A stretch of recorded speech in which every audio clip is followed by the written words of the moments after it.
You want to support Roland Martin Unfiltered? Be sure to join our Bring the Funk fan club. Every dollar that you give to us supports our daily digital show. There's only one daily digital show out here that keeps it black and keep it real as Roland Martin Unfiltered. Support the Roland Martin Unfiltered daily digital show by going to RolandMartinUnfiltered.com. You can make this possible. Real quick, I want to talk a little politics here.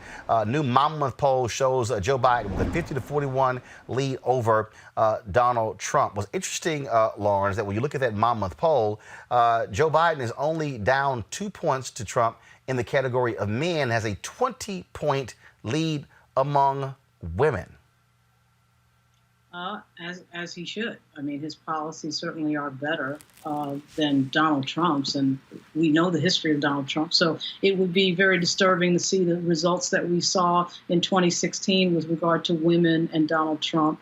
It would be very strange to see that against anybody. I thought it was particularly strange to see it against Hillary Clinton, but Biden as well. So we'll see what happens on Election Day. I predict that Biden will win. I just think that this is a disaster that we're watching with regard to Donald Trump economically and, of course, health-wise.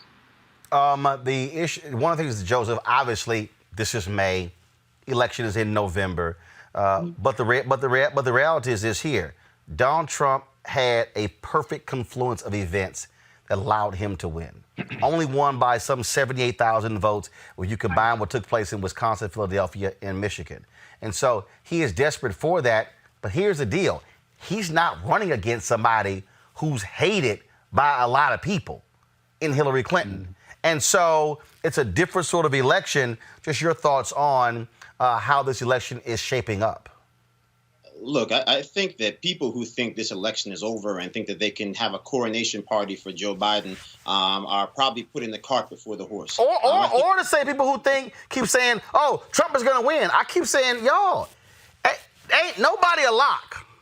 Yeah, I mean, I think the reality that we face right now is that you got President Trump, who in many ways, you know, even if he's the made-for-TV president. And we're actually going to be in the situation with the first television-only event when it comes to the presidency of the United States. And for me, you know, Joe Biden's superpower, you know, whether he sometimes stutters, whether he sometimes forget his own name, is that he can get in a room with people and he can connect. And that when American people see him connecting in that deeply empathetic way, it has this power to grip a nation. Well, in a post, you know, pandemic world of COVID-19, you know, those moments don't get to happen anymore.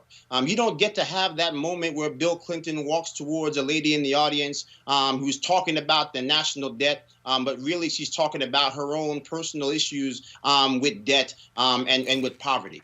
Those moments that define presidential campaigns may not exist in this 2020 election. And so really, if you talk about the confluence that helped make President Trump in 2016, in a very strange and bizarre way, you know, the tea leaves could actually be favoring him again in an election where Joe Biden, really all he had to do was stay standing up and talking to people. He might not actually even be able to do either of those things because of the nature of this pernicious disease. Well, don't forget, I mean, Joseph, I get your point, but ain't like Trump is young. I mean, Joe Biden's got 77. Trump, what, 73? I mean, look, I just so I mean, at the end of the day, coronavirus, but both of them are in the danger category. Well, look, I don't think the issue is the age. I think the issue is the vitality. I think whether you hate President Trump or whether you love him, the one thing I don't think you can say is that he's lacking of energy. Oh, yes, we can. Well, but here's the other deal. It's easy to have lots of energy when all your ass do is watch TV for most of the day. Hold on. I mean, look, here's the issue. We're talking about real life, and then we're talking about political life. No, I'm talking about real life. Donald Trump is a lazy sumbitch. No,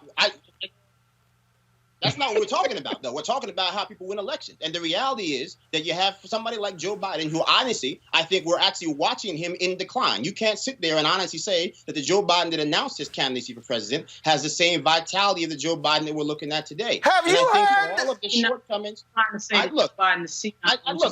think we're talking about two different things. You can talk about all of the obvious Lauren, hold on. Joseph, Scott, then Lauren, go.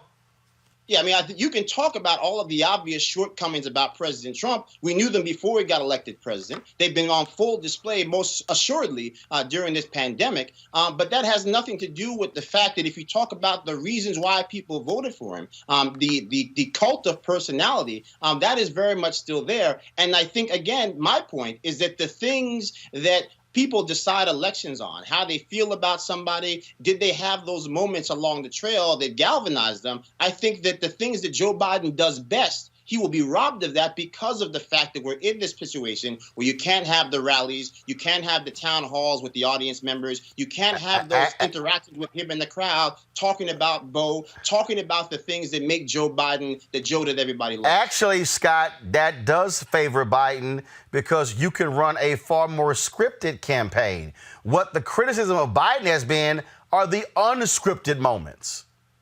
Yeah, I agree with you.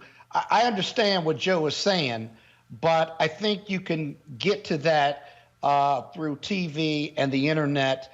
Here's the problem the Republicans will have, and they can have $1 billion, is that every day Donald Trump is showing why he shouldn't be reelected, first of all, whether it's the pandemic or the economy and what have you. The other thing is he can't grow past his 40%. The independents and the moderate Republicans are looking for an alternative. Hillary was not that alternative in 2016. Joe Biden is a reasonable alternative. But black folks are going to come out and vote for Joe Biden. And because Joe Biden connects and he shows empathy across the board. The other thing about that Monmouth poll that you have not talked about is that it shows that he's got a 20% lead on women and that these sexual allegations, whatever you think about them out there against Joe Biden, the one young woman, or maybe it's two now, compared to the 20 against Trump, the Republicans can't drive that narrative because your eyes glaze over. Secondly, because of Biden's empathy and his heart that he wears on his shoulder, I think there's a fair amount of trust by men and women in Joe Biden caring about the best in this country. And you're not going to have the Comey effect. Biden isn't the boogeyman that the Republicans and the White House want to have. And so this ought to be simple. It won't be easy, though. And you got to continue to fight for every vote. And people have to vote to ensure his success. Lauren, look, first of all, again, it's still extremely early. A lot of things are going to be coming out. But here's the deal. Trump was bemoaning the fact that the coronavirus may very well be this election may be a referendum on how he handled this. Here's the deal. If we continue to lose 2,000 and 3,000 people a day, trust me, he can't try to dance around by saying, oh, we did a great job. It was absolutely amazing. Right. 300 people a day in New York. No way. Which, by the way, is the average for the murder rate in New York for the last seven or 8 years, 300 a year in murders. They're losing that a day in New York. He's not going to avoid these stats. It is him who is connected to what just happened with coronavirus. He can't escape it. We're headed toward 100,000 people dead, an unprecedented crisis. And he's rage tweeting about the Never Trump Republicans. I mean, so what Scott said is absolutely correct. It's like every day he's showing us exactly why he should not be reelected. And the fact that Hillary Clinton wasn't even all that great of a candidate and still gets 3 million more votes than he did would tell you all you needed to know. I mean, Biden is not going to have that problem. He's not going to have the Pennsylvania problem. He's not going to have the Wisconsin, Michigan problem.